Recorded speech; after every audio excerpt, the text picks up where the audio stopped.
रायजोफोरनो जों खोन्थानो नागिरदों जे बर्तमान दिनैनि थारिखआव सरकारनि मा स्किमफोर दङ रायजो राजानि थाखाय राजहआ हक बा इन्डिभिजुवेल हक बैफोर स्किमफोरखौ जों खोन्थानो थाखाय बावहाय फैदों आरो गोबां रायजो राजाफ्रा जोङो दिनै बावहाय सान्तिपुर फरेस्ट भिलेज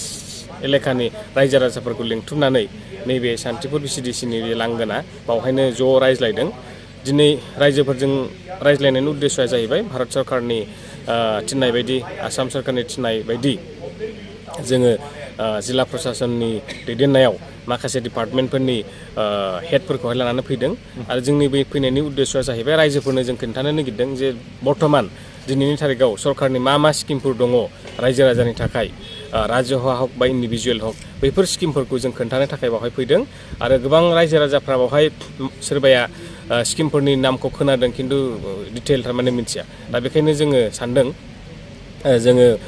डिपार्टमेन्टनि जिहेतु मुरब्बीफ्रा दङ बिथांमोनहा गाव गावनि स्किमनि बिखय रायजो राजाफोरनो मिथिहोगोन डिटेल्सै सोरबाफोर रायजो राजाफ्रा जाहाथे मिथियाब्ला बिसोर जाहाथे मिथिनानै थायो आरो फैगौ समावहाय जाहाथे बिथांमोनहा बै स्किमफोरखौ मोननो थाखाय माब्रै खालामनांगौ बा सोर बिथांमोननि खाथियाव थांगोन जाहाथे बिसोरखौ जाहाथे खुनु मानसिया जाहाथे मिसलिड खालामनो हाया गुबुन लामाजों जाहाथे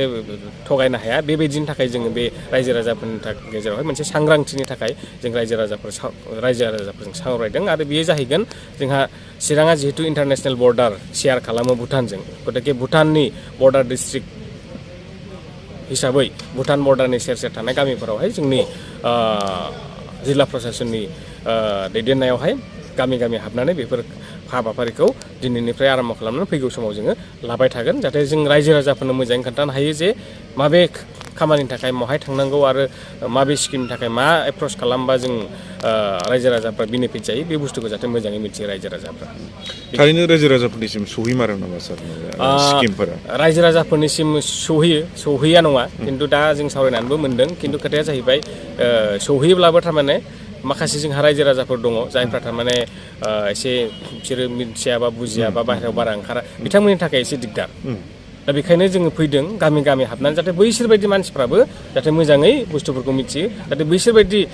गामियाव थानानै रायजो जाग्रा रायजो राजाफ्राबो जाहाथे गेजेरनि मानसिया जाहाथे बिसोरखौहाय मिसलिड खालामनो हाया बिनि थाखाय जोङो बिथांमोनखौहाय सांग्रांथि लाबोनो थाखाय फैनाय जादों आरो बेनि अनगायै बबे जायगायाव खालामनाय दा जोङो दिनैहाय सान्तिपुर फरेस्ट भिलेज आरो दिनै सिमलागुरियाव हाबगोन आरो बेबायदिनो आरो गुबुन टिमा गुबुन गामियाव हाबदों दिनैनि थारिखआवनो आरो बेबायदिनो गाबोनबो दङ आरो बेबायदिनो सोलिबाय थागोन जोङो बर्डार एलेकानि गामिफोरखौहाय रायजो राजाफोरजों बे गासिबो खोथाफोरखौ सेन्सिटाइज खालामनो थाखाय जोङो सेस्था खालामगोन।